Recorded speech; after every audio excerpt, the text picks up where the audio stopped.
यात्रा करने से आध्यात्मिक उन्नति एवं शांति की प्राप्ति होती है। यहाँ तक कहा गया है कि इन 4 पवित्र स्थलों के दर्शन मात्र से ही मोक्ष की प्राप्ति होती है। यदि आप भी इन स्थलों की यात्रा कर पुण्य प्राप्त करना चाहते हैं तो जल्द से जल्द रजिस्ट्रेशन करवाइए। अगली टोली 20 सितंबर 2025 को रवाना होगी, जहां आपको महादेव के द्वार केदारनाथ, विष्णुधाम बद्रीनाथ, गंगोत्री, यमुनोत्री, हरिद्वार, अयोध्या, वृंदावन, वाराणसी, ऋषिकेश तथा उत्तरकाशी के दर्शन करने का सौभाग्य प्राप्त हो रहा है। कॉल कीजिए तीर्थ यात्रा एसोसिएशन को 59060161 या 59498703 या 57019809 पर तथा ज्यादा जानकारी के लिए आप ईमेल info@tirthayatra.org या उनके वेबसाइट www.tirthayatra.org पर संपर्क करें। 4 धाम यात्रा करके अपने जीवन को सफल कीजिए।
ओम श्री पार्वती पतये नमः।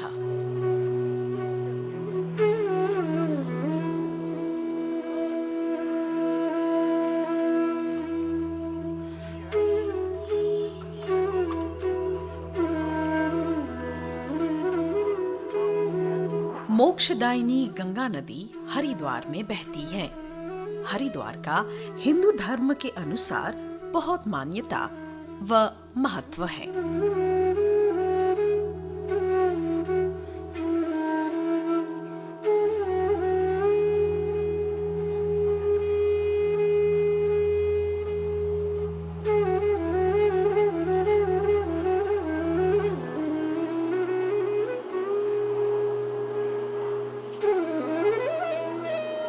यहाँ के हर एक कोने तथा जगह में आध्यात्मिकता का प्रवाह अनुभव किया जा सकता है।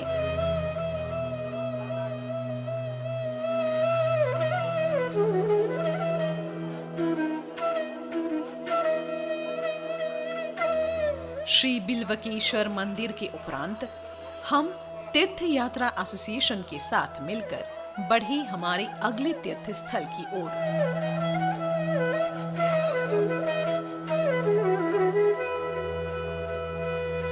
एक चीज जो हमें यहाँ हर तरफ दिखी वो ये कि चाहे आप कहीं से भी आए हैं या खाली हाथ ही आए हैं, तो इन धार्मिक स्थलों की गलियों में पूजा की सामग्रियां अति सरलता से प्राप्त हो जाती हैं।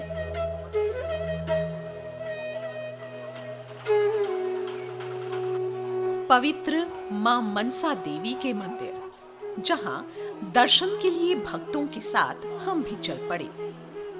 आमतौर पर मां मनसा देवी की दर्शन करने के लिए तड़के ही यदि जाएं तो अच्छा होता है, क्योंकि यहाँ दर्शन प्राप्त करने के लिए दूर इलाकों तथा विदेश से भी आए श्रद्धालुओं की भीड़ बढ़ती रहती है। और ऐसे में हमारी टोली मां मनसा देवी रोपवे से जाने के लिए विशेष प्राथमिकता के प्रबंध के चलते कतार में लग गई। यहाँ भक्तों की सुरक्षा पर बहुत बल दिया जाता है और प्रवेश द्वार पर ही सख्त सुरक्षा प्रबंध के चलते सभी आगंतुकों व भक्तों की स्कैनिंग की जाती है, क्योंकि यहाँ ऐसे सामानों को अपने साथ ले जाना निषेध है जिनसे सुरक्षा नियमों का उल्लंघन हो, तथा यहाँ उत्तराखंड रोपवे एक्ट 2014 के तहत इन नियमों का उल्लंघन करने पर इन्हें अपराध माना जाता है और ये दंडनीय है। ये स्थल विशेष निगरानी में 24 घंटे रहता है, क्योंकि यहाँ प्रत्येक घंटे में भक्तों की संख्या बढ़ती जाती है। यहाँ पर दिन में कितने लोग आते हैं? हमारी जो कैपेसिटी है पर आवर 750 मतलब जो हमने एवरेज किया है, तो 750 लोगों को एक घंटे के अंदर हमारी कैपेसिटी है। साल भर में जैसे लास्ट ईयर मेरे ख्याल से 18 लाख लोग पर एनम। यहाँ मैं देख रही हूँ कि यहाँ पर काफ़ी सुरक्षा को लेकर काफ़ी सख्ती भी है। जी बिल्कुल, वो तो सुरक्षा तो सबसे बड़ा पार्ट होता है। हर एक यात्री को, हर एक चीज़ को हम अच्छी तरह से ऑब्जर्व करते हैं। चेकिंग होती है, लगेज चेकिंग होती है, पैसेंजर का पूरा बैग चेक करते हैं। तो ये सारी चीज़ें जो है ना, सेफ्टी पर्पज सबसे पहले।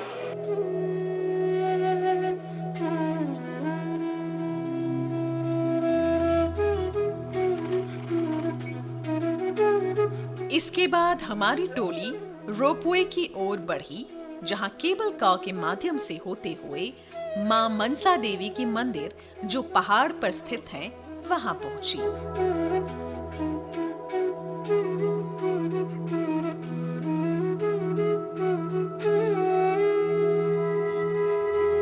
शिवालिक पहाड़ों पर स्थित ये सिद्ध पीठ हिमालय के दक्षिणी भाग में स्थित है। हमारे केबल कार में जैसे जैसे हम ऊंचाई पर चढ़ते जा रहे थे, तैसे तैसे यहाँ से इस अत्यंत ही मनमोहक और अनोखे परिदृश्य का आनंद उठाने का अवसर प्राप्त हुआ।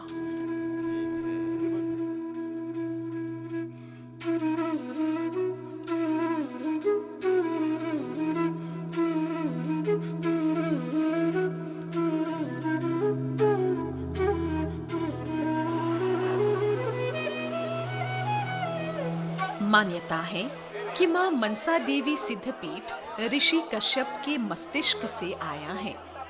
यहाँ से हरिद्वार और गंगा नदी का दर्शन भी होता है तथा शहर का एक अलग नजारा देखने को मिलता है।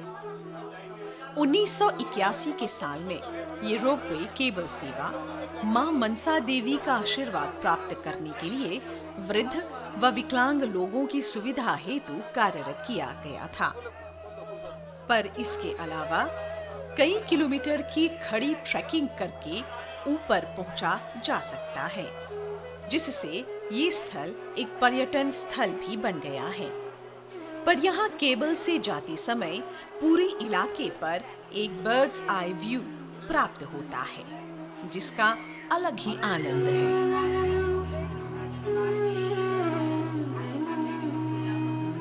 मां मनसा देवी मंदिर हर की पौड़ी से मात्र 3 किलोमीटर की दूरी पर स्थित है।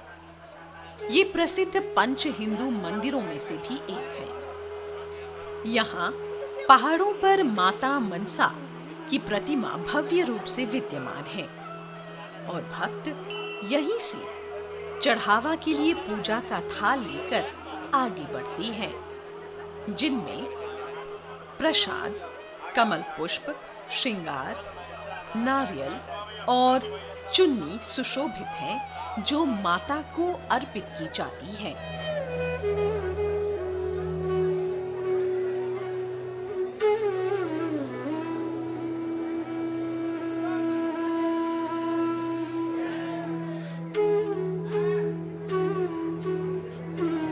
हमारी टोली एक साथ मिलकर बहुत अनुशासन से दर्शन के लिए आगे बढ़ी, क्योंकि यहाँ पर श्रद्धालुओं की भारी भीड़ थी। यहाँ एक एक करके पूजा करने व दान दक्षिणा करने का मौका भी मिला। मां मनसा देवी के इस मंदिर से एक समृद्ध इतिहास जुड़ा है।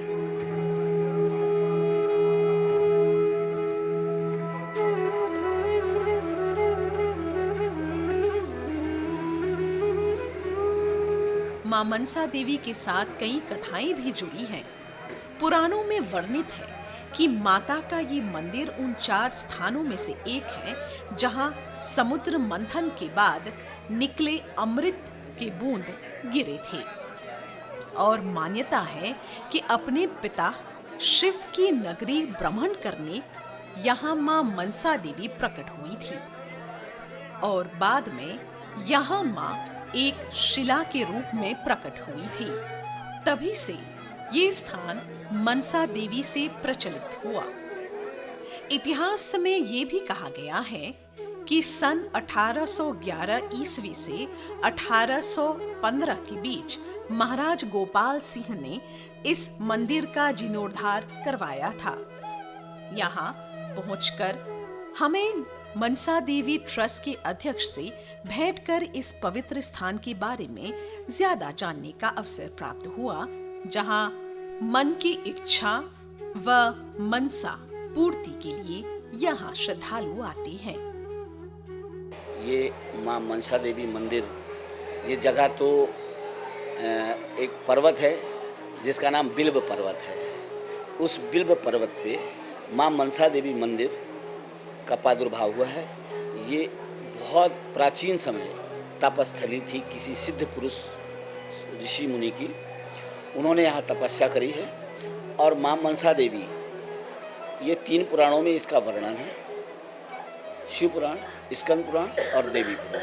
तीनों पुराणों में माँ मनसा देवी का अलग अलग तरह से उनका इतिहास, उनका वर्णन बताया गया है।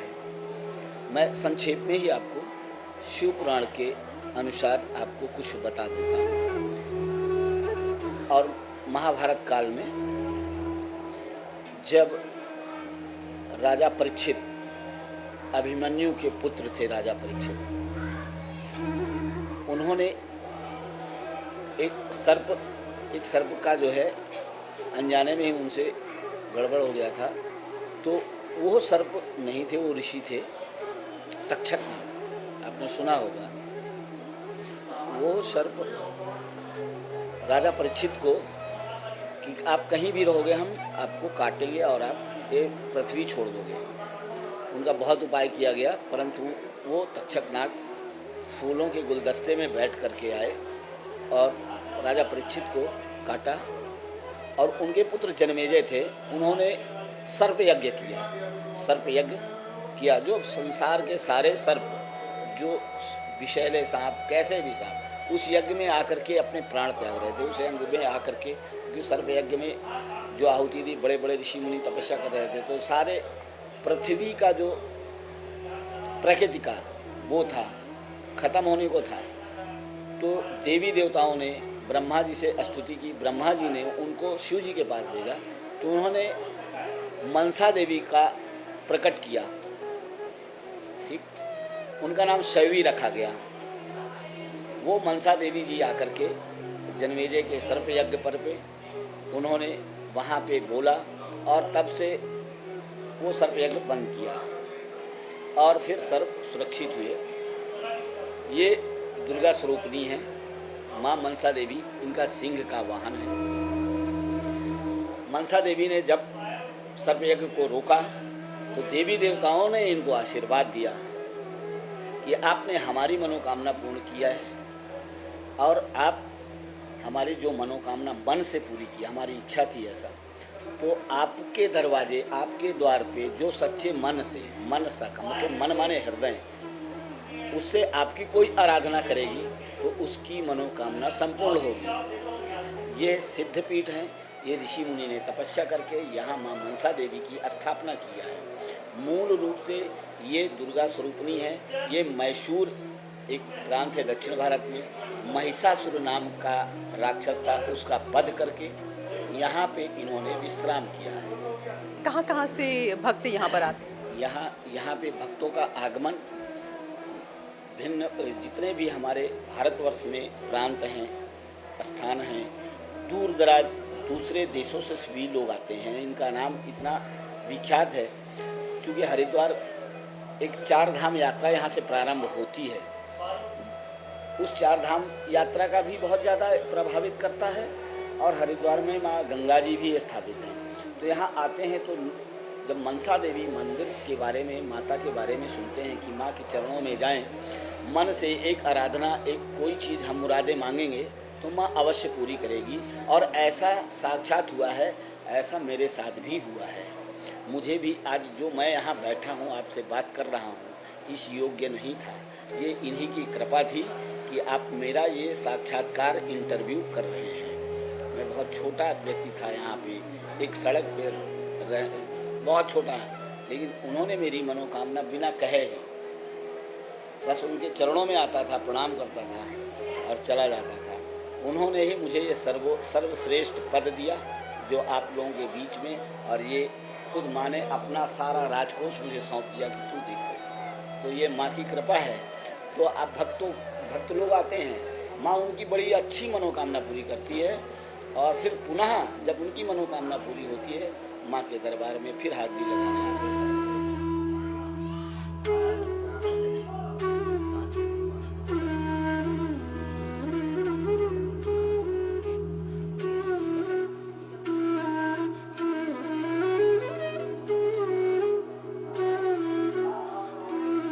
इसके बाद कुछ और आगे बढ़े हमें पग पग पर अन्य देवी देवताओं के मंदिर में भी दर्शन करने का सौभाग्य मिला, जैसे श्री मां वैष्णो देवी मंदिर।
मां मनसा देवी सिद्धपीठ की इस भक्तिमय व ऊर्जावान अनुभूति के बाद हम पुनः शिवालिक पहाड़ों से केबल के माध्यम से नीचे उतरे।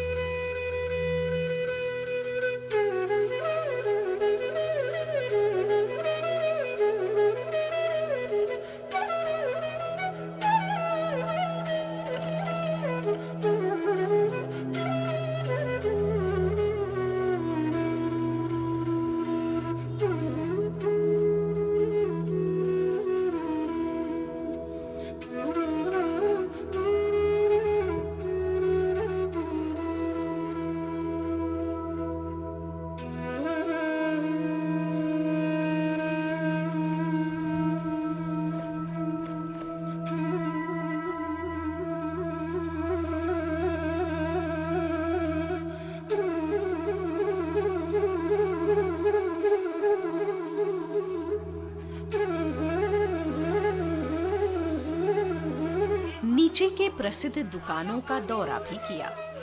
यहाँ श्रृंगार की सभी वस्तुएं उपलब्ध हैं तथा यहाँ के स्थानीय चटपटी चाट व चने का आनंद भी हमने उठाया। वो कहते हैं ना कि जैसा देश वैसा भेष। और यहाँ के खुशमिजाज दुकानदार बहुत सद्भाव और विनम्रता से हमारा स्वागत अपनी दुकानों में कर रहे थे।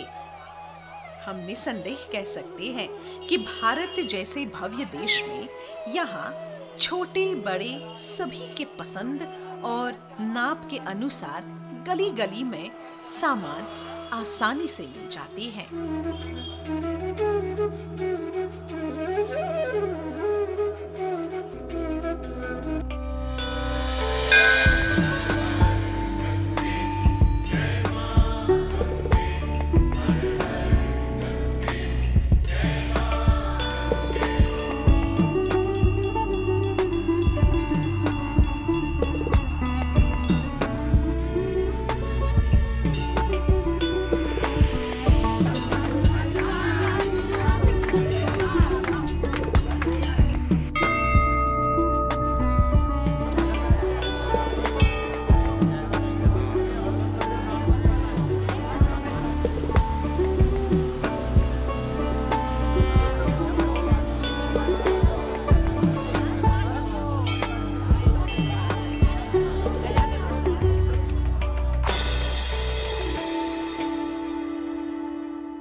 यात्रा करने से आध्यात्मिक उन्नति एवं शांति की प्राप्ति होती है।